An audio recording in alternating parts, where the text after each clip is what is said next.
OPEC is the Organization of the Petroleum Exporting Countries. It was formed in 1960 by 5 oil exporting countries and has grown to include 9 more nations.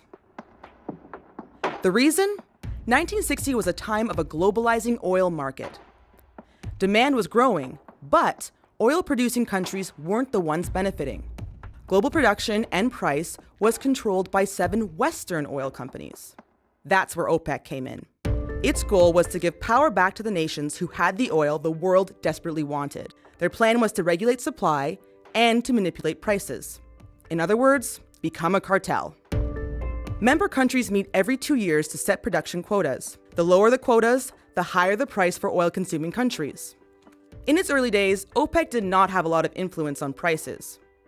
But in 1973, OPEC introduced an oil embargo. The crude price quadrupled. Some countries were forced to ration gasoline.